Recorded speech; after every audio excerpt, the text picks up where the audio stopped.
If you ever, like, I don't know, just wondered about, what people see during near-death Oh, experiences. absolutely, yeah. It's one of those big mysteries. Yeah, Yeah. totally. And so for this deep dive, we're going to be looking at some firsthand accounts, but specifically ones where people describe encountering Jesus. Interesting. Yeah. We found this document. It's called Jesus.pdf, and it is full of some wild stuff. But before we jump in, we're not here to prove or disprove anything. Right. It's more about just exploring, some common threads, some themes that pop up again and again.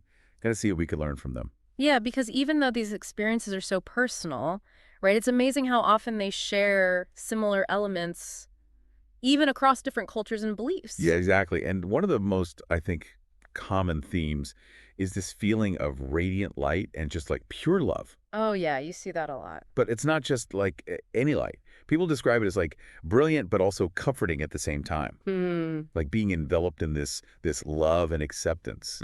And that's actually something that comes up a lot too, is that this love, it's described as something way beyond anything we can even imagine experiencing here on Earth. Right. It's like totally unconditional, all encompassing, and it seems to just wash away any fear or doubt. So it's not just seeing a light, it's like a feeling. Yeah, very much a feeling. Hmm. And speaking of, being known, a lot of these accounts mention that Jesus like recognizes them personally. Oh, really? Yeah, like he knows their entire life story, like every joy, every struggle, everything. Wow. That's pretty intense. It is, right. And the interesting thing is that this knowledge doesn't like come with judgment. It's more like a deep understanding and compassion. Which would make sense, right, if you're talking about this kind of unconditional love. Exactly. Especially during a near-death experience, that would be incredibly comforting. Yeah, for sure.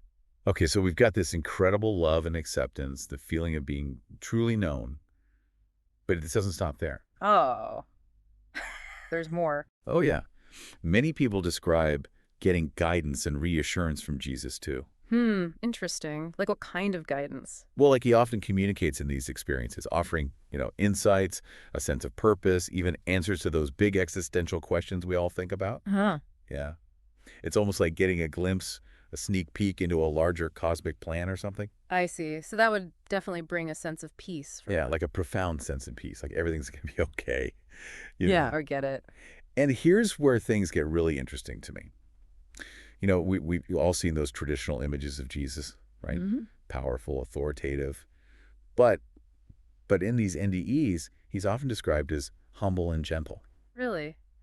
That's a different image. Yeah. There's even this quote in the document that says, he does not take himself seriously and from his enlightened viewpoint understands that Earth is a play where we go to grow our soul so we never get it wrong. Earth is a school, not a courthouse. Earth is a school, not a courthouse. Whoa. That's a really powerful way to look at things, isn't it? It's not about being judged.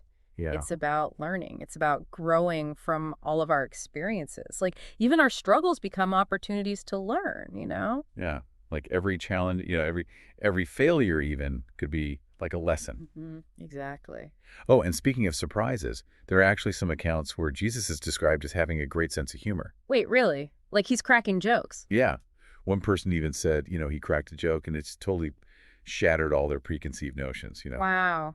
That definitely challenges the traditional serious image we often see. It totally does, right? It makes you think about like the real nature of this figure. Hmm. And it emphasizes like even in the face of something as profound as a near-death experience, Hmm. there can still be joy and lightness. That's a good point. Yeah. Right. And so finally, there's the question of Jesus's appearance. It often aligns with those traditional depictions, long hair, beard, robes, all that. Okay. But they're always like these little variations, Like what? almost as if he's adapting to feel familiar to each person. Oh, interesting. So it's not so much about the literal image, but the feeling of connection. Exactly. Huh. Makes you Yeah. wonder if the specific form even matters? Right. So to sum it up, we've got this crazy sense of love and acceptance, the feeling of being deeply known and understood, guidance and reassurance, and even like a surprising dose of humility and humor. That's a lot to unpack. It is, right? Yeah. But I don't know, what really sticks with you from all of this? Hmm. I think for me, it's that idea of Earth as a school, not a courthouse. Yeah. Like if we really try to approach life as this journey of learning and growing, how does that change things for us? How does it change the way we view our challenges or perceived failures? Right. It's a pretty big shift in perspective. Makes you think, for sure. It does. It Yeah. really does.